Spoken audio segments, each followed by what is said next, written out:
O Senhor esteja convosco. Ele está no meio de nós. Proclamação do Evangelho de Jesus Cristo segundo Marcos. Glória a vós, Senhor. Naquele tempo, Jesus se retirou para a beira do mar, junto com seus discípulos.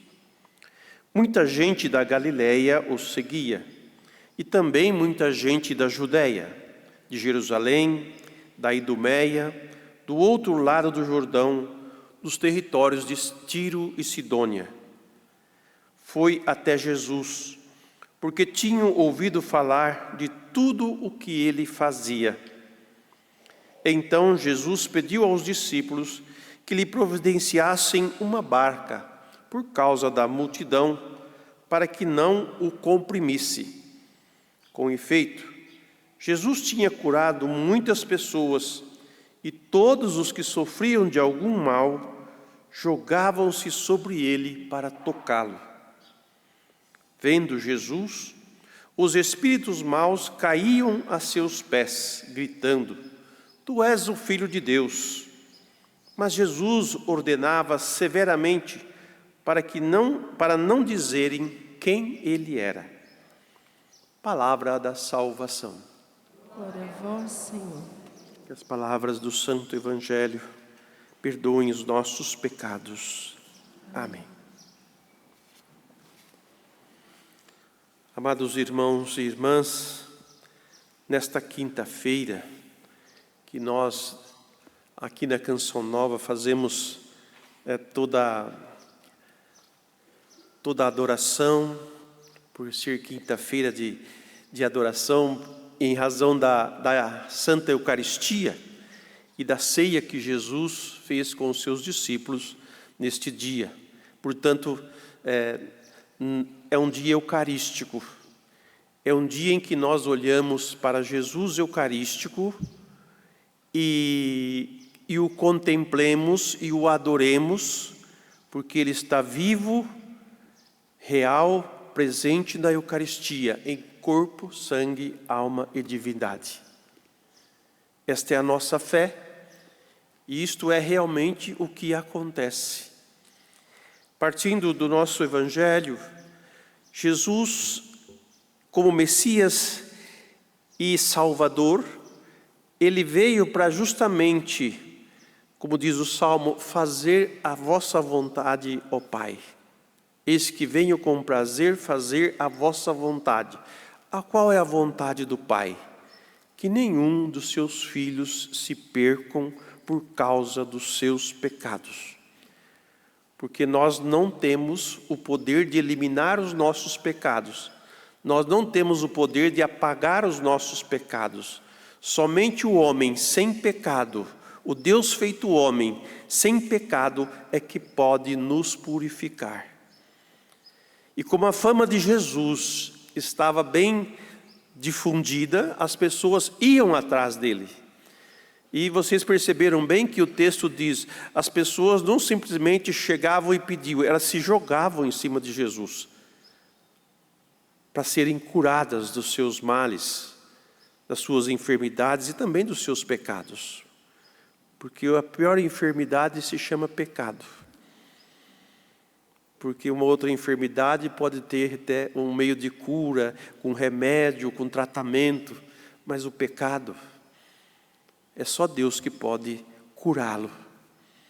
Então por isso que as pessoas se jogavam sobre ele. Aí ele pediu uma barca para os seus discípulos, porque da barca ninguém ia conseguir pular nele, né? Ele poderia falar e todos poderiam acolher, beber da palavra de Deus. E na medida em que Jesus ia falando, ia comunicando a palavra de salvação, as pessoas também iam sendo curadas. A palavra de Deus, ela tem a força de cura para nós. Por isso, atentos à palavra, abrir os ouvidos e escutar o que Deus está falando. Escutar quem Ele é, o que Ele faz em nosso favor. Porque é na escuta que nós vamos acolher, né? Além de passar aqui por essa caixa de processamento, né? Que chama de cabeça, né? Cérebro. Se nada impedir esta palavra, ela vai ser assimilada e chegará até o coração. Porque daqui do coração, ela transborda para todo o nosso ser. Como o sangue que vai até o coração e ele bombeia esse sangue e ele percorre todo o nosso corpo, assim a palavra de Deus, ela tem que entrar na nossa vida de tal forma que o nosso ser e o nosso viver transpire a palavra de Deus, o modo de viver, os ensinamentos dele. E isso é muito bom para nós, porque a palavra de Deus, ela cura o nosso coração.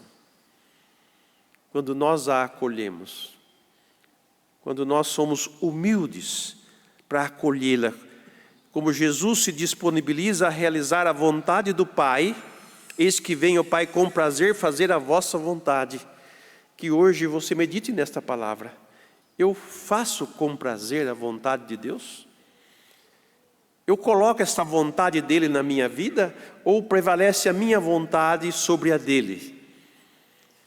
São duas liberdades, né? A liberdade de Deus e a nossa liberdade.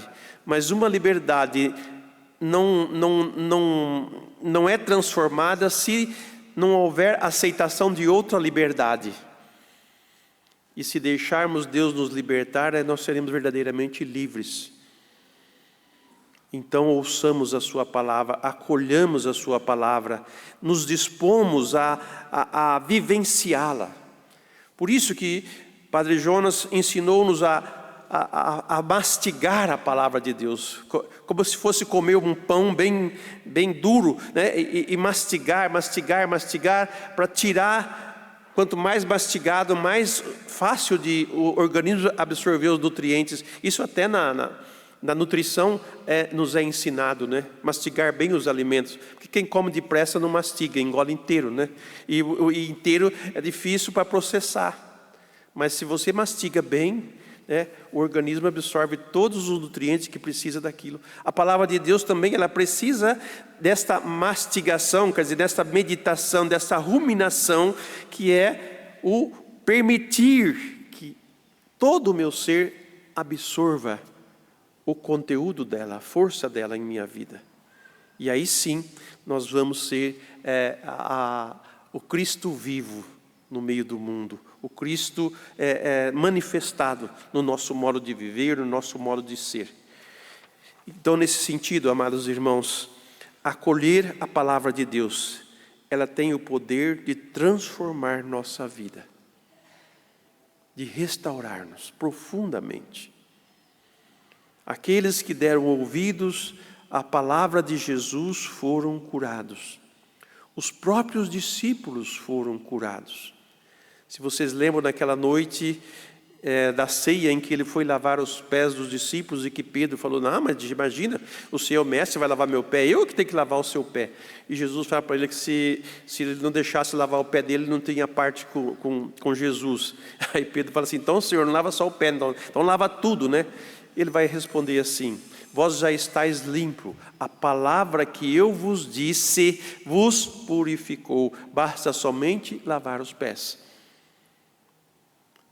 Veja a importância da palavra de Deus. Por isso que nós temos que estar atentos a ela, lermos, meditarmos, né? Fazermos as nossas orações com a palavra, buscar o sentido profundo dela e permitir que o nosso ser absorva e faça a transformação que precisa ser feita, como esses que se lançavam sobre Jesus para serem curados. Assim nós também devemos nos lançar na palavra de Deus, na escuta dele e também na adoração eucarística. A primeira leitura que nós ouvimos hoje, da carta aos Hebreus, o apóstolo nos fala de um sacerdócio, de um sumo sacerdote que assumiu o lugar no templo, né? Que ele não é de origem humana, mas de origem divina. O sumo sacerdócio, o sacerdócio de Cristo, é um sacerdócio eterno. É por isso que a segunda ordem de Melquisedeque. Melquisedeque era um rei de Salém, que não tinha origem nem genealogia, não sabia de onde que vinha aquele homem lá. E ele era o rei. Então, e Jesus também, né, ele vem do eterno. Desde todo sempre ele existe. Como ele mesmo disse, antes que Abraão existisse, eu sou, né? Ele com o Pai que criaram todas as coisas. Então o Verbo se fez carne, se tornou um de nós. E por isso que na nossa humanidade, ele é o sacerdote por excelência, e nós sacerdotes recebemos dele esta graça. É algo que todo padre deveria refletir todos os dias na sua vida. O que Deus nos revestiu de uma graça que não é nossa, mas é em vista da multidão, do povo que necessita dela. Então o meu sacerdócio não é meu porque eu consegui, eu possuí. Não, é meu porque me foi dado, me foi confiado esse sacerdócio. E assim como Cristo se oferece ao Pai, e o sacerdote oferece o sacrifício, que vocês vão ouvir eu dizer aí, irmãos e irmãs, oremos para que o meu e o vosso sacrifício seja aceito por Deus Pai. É nós que estamos oferecendo, vocês comigo e eu com vocês, oferecemos esse sacrifício, que é o próprio Cristo, que se deu a nós, em reparação, para a cura dos nossos pecados. Por isso, os sacerdotes que existiam eram pessoas pecadoras, como eu sou pecador, e que precisavam se purificar para poder oferecer o sacrifício de coração puro. E esse é um exercício que eu faço antes de toda a missa, né? Fazer um exame de consciência, pedir perdão a Deus dos meus pecados, para que o sacrifício oferecido da minha parte, ele seja puro. Assim também a Assembleia, quando vem para a Santa Missa, venha com o coração puro, purificado, convertido, né? Desejoso de beber da vida que é dada sobre esse altar para nós. Não é só o simples assistir à missa, não é só para comungar, mas que essa comunhão ou que essa participação envolva também a minha vida. Eu me ofereço junto com o sacrifício, não estou isento do sacrifício. E todo o sacrifício que nós fizermos de nossa parte, no sentido de nos purificarmos dos nossos pecados, para poder receber a Sagrada Comunhão. Por isso, quem há muito tempo não confessa, é bom buscar a confissão. A igreja pede no mínimo, confessar uma vez por ano, no mínimo. Mas como a gente peca todos os dias quase, né, se estabelece um tempo de mês em mês. Mas buscar eliminar o pecado da sua vida, porque só faz comunhão com Ele quem reconhece os seus pecados e confia nele e se lança nele para ser curado. E aí sim poderá participar do banquete com o coração puro. Esse sacrifício que Cristo oferece por nós, esta ceia que Ele nos dá, é para nossa cura e para nossa salvação. E se nós demonstramos a Ele esse prazer de fazer a sua vontade, eis que vem, ó Pai, com prazer faço a vossa vontade. Seja a que esteja no coração de cada um de nós nesta Eucaristia. Façamos a vontade de Deus e ofereçamos a Ele um sacrifício puro de louvor, de ação de graças, deixando que Ele, palavra viva e eterna do Pai, cure o mais profundo de nossos corações e de nossas almas. A Ele seja dada a honra e a glória pelos séculos sem fim. Amém.